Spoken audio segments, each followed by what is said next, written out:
Okay, while I'm making steps to make every little thing more permanent as I go, I figured I'd try and get these lower sides a bit better. So the issue was it was sort of sticking out a little bit at the front of the door.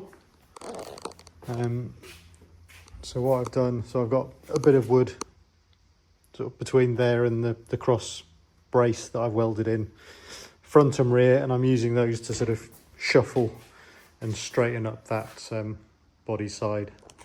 And as a result, it's made quite a difference. This whole sill bit has dropped about 8mm. So obviously I'm going to have to reposition those side mounts, but it has made the whole side a lot better. There was a bit of a bow, because I think originally when I got the body it was sort of sat on the pallet, and obviously the weight was resting on these sills, and it kind of had a bit of middle-aged spread,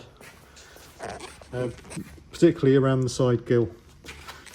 I think now it's always going to be hard to see on camera. It's still going to need a bit of work, but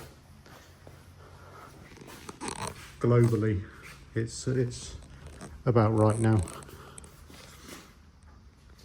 You can see it coming down nicely, and then it sort of curls up a little bit at the arches. I'm just using this straight edge and rolling up. You can see there's a little bit there. There is definitely body work to do, but there was probably ½ an inch at least at the front there, along the rear of the front arch. So what I've had to do is cut away the flange on the inboard side there. You can see up there how much it's kicked out. Same thing on that inner flange there, so I'll have to redo those, but rather now than later, it'll save me a hell of a lot of bodywork straightening. Right, so as the sills have gone down, I use this chunkulali and clamped the steel down onto it and welded up the original holes. Well, I cut the nuts off first, and now I've just filled all these holes. I sort of opened them out and put a nice shallow sort of chamfer on them. Just, yeah, side to side they've gone down 8mm at the front and 7mm at the back. Plus, when I re-drill it all, I want to be able to put them in a perfect line. And I think instead of the countersunk bolts that I was going to use, I'm going to use button heads. If I've got this. So that's the back of the side trim. So if I can get all the button heads clamping the body onto that metal side strip, and also the sill body panel, that'll be on the outer, and it'll sandwich it all together. That should be tidier and stronger. So I think I'll just get them all in place and drill through once, obviously, so each bolt goes through the sill panel and the body into the steel. But the steel I'm still going to bond onto the that bottom lip of the body. But obviously, because the holes have all been offset, I want it flush with the bottom, because that's where I'm lifting the body up and down. Had a bit of leftover filler, so just put a bit of a smoothing coat over there. Yeah, but pulling the side panels in on both sides is definitely helping. And now I just, well, once all this is dry and I've fixed it onto the steel side bit, so obviously once they're dropped down vertically, I'll pull these in and probably actually just make a short bit of supporting framework and then drill through and fasten on the sill edges, and then drill through the sills. Right, a few steps back now. So when I was tweaking the sills close together, I also saw that the bulge around the back of the bonnet and the front of the deck lid was sort of bowing up, and actually that matches much better the mouldings that I've got for the boot. So now the boot is sitting properly on the sill without having to manipulate it at all.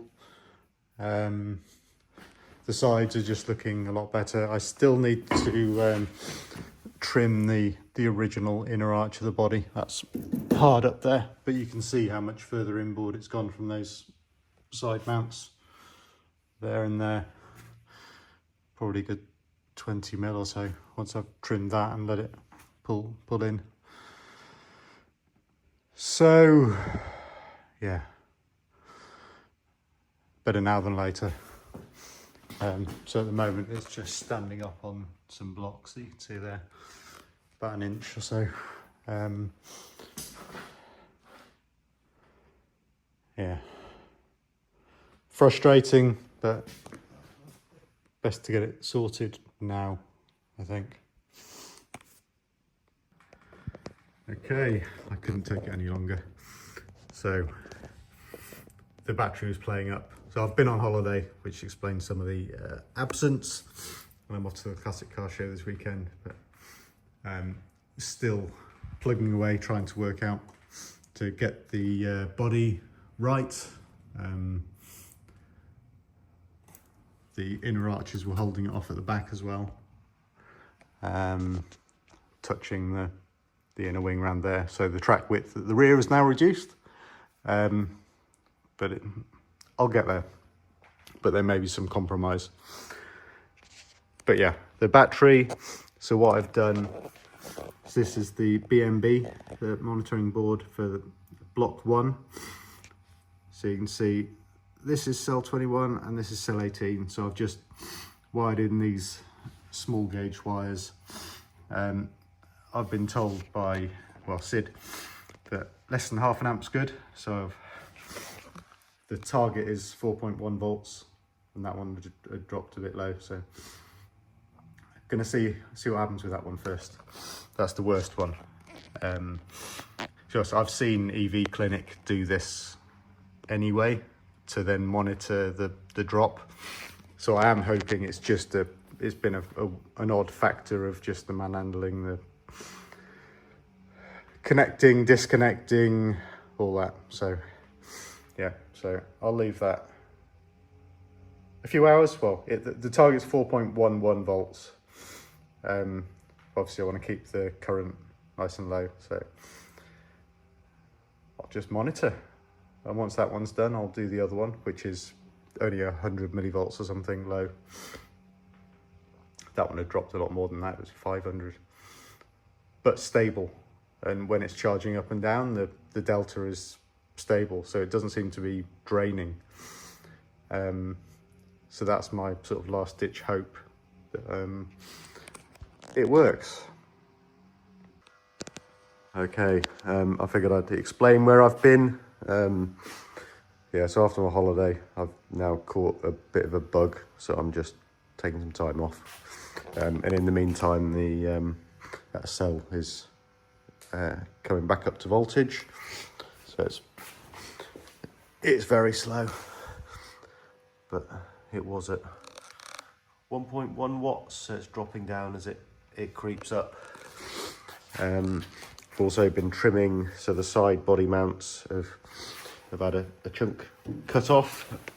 So you can see that's how much I've cut off, good 20 mil. I've also been having to trim down the inner arches, which, like I said, has definitely reduced the track.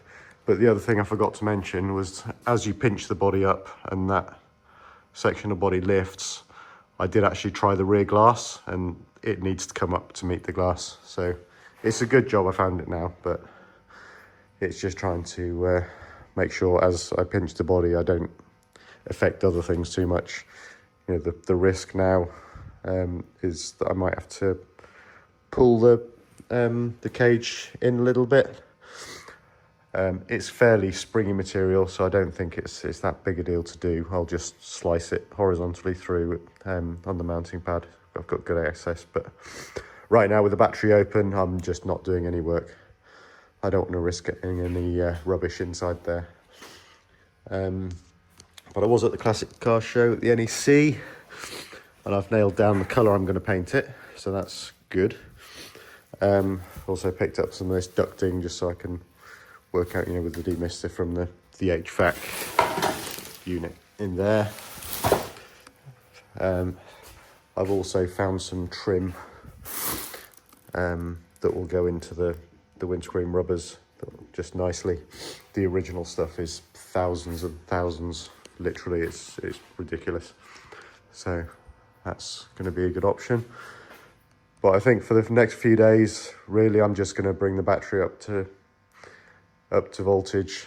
Well, those two cells, cell groups, and then close the battery pack up before I do much more work. Oh, that's another sneak peek. That's some saddle tan material. I've actually got the same colour leather in my Beetle, but I think that's going to go quite well with the body colour I've picked. And I just want to try with the dash top, see how the stretch is. I'm sure it'll be fine. But yeah, lots of tweaking and fettling and body mounts sort of in my thoughts, but right now it's just the battery. So yeah, I'll come back. I don't think there'll be much in the next week or so, so maybe in a couple of weeks. Also, if people let me know, do you prefer this kind of bloggy style, or would you prefer me to save clips up on a particular topic and put them together? I'm not going to spend loads of time editing. It's just not what I'm interested in. I'm just sharing the project. But yeah, let me know in the comments. Cheers.